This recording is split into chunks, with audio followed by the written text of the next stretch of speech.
آپ کہاں بیٹھے ہیں اس وقت؟ فرش عزا پر. چلے جائیں گے گھر، مجلس سے آپ چلے جائیں گے، مگر کیسے آپ ثابت کریں کہ ہم مجلس میں گئے تھے؟ تو آپ خود چیک کیجئے گا.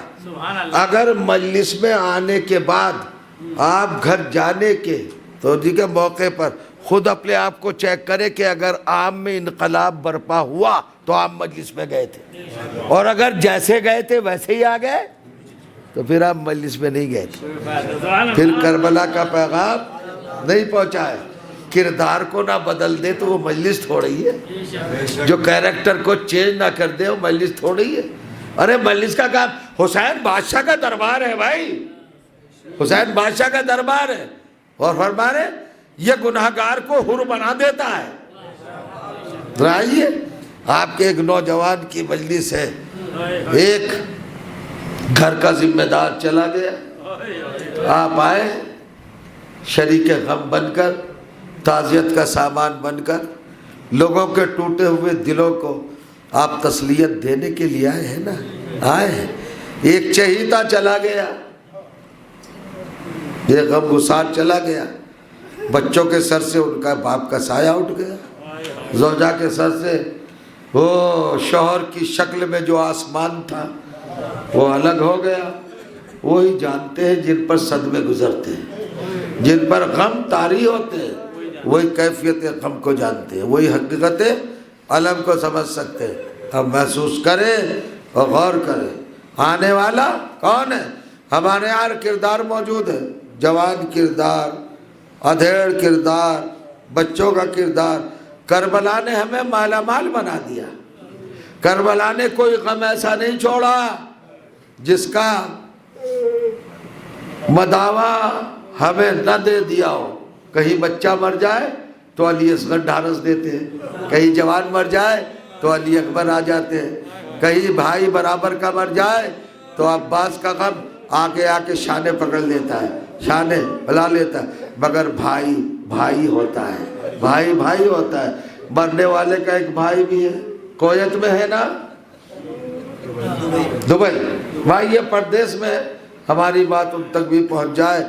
بھائی کو جو بھائی سے لگاؤ ہوتا ہے نا، وہ کربلا نے ہمیں بتایا ہے. امام حسین حضرت عباس کا وہ رشتہ، وہ اٹوٹ رابطہ کہ جو ذہنوں پر اب بھی اپنی حکومت رکھتا ہے.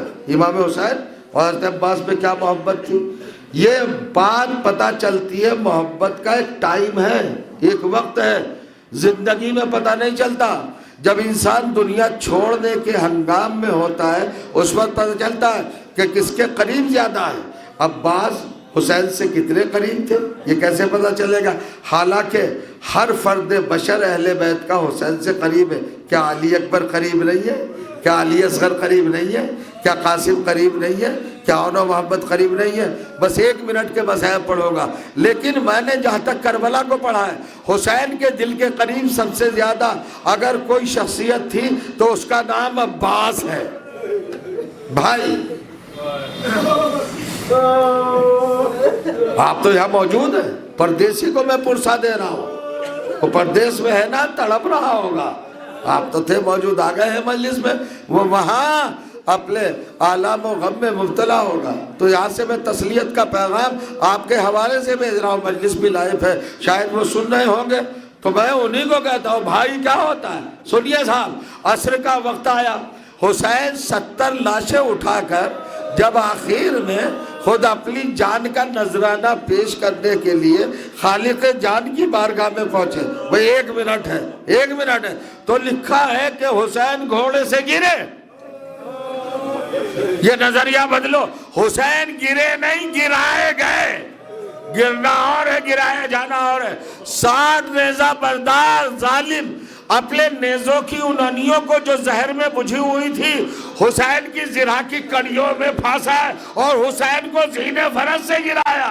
حسین زینے فرس سے جب گرے ہیں، آپ نے اپنی پیشانی کو زمین گرم پر سجدے میں رکھا ہے.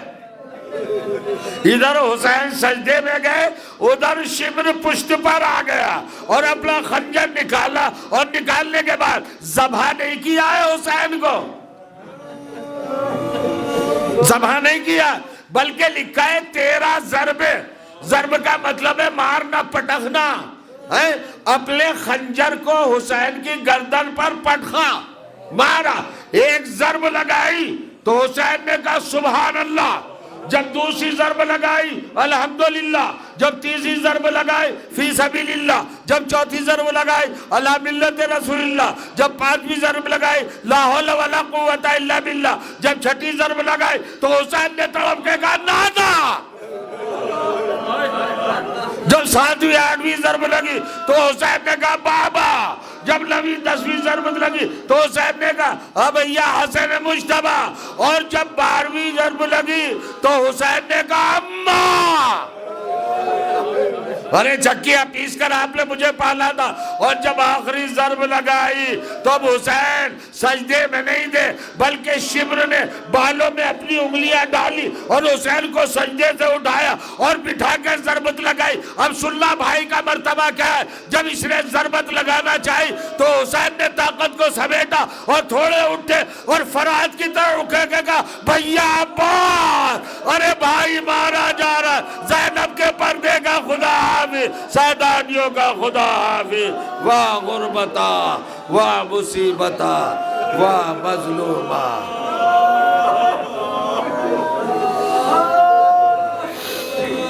الا لعنت اللہ وعلی القوم الظالمین. ربنا تقبل منا انک انت السمیع العلیم. الہی بحق الزہرا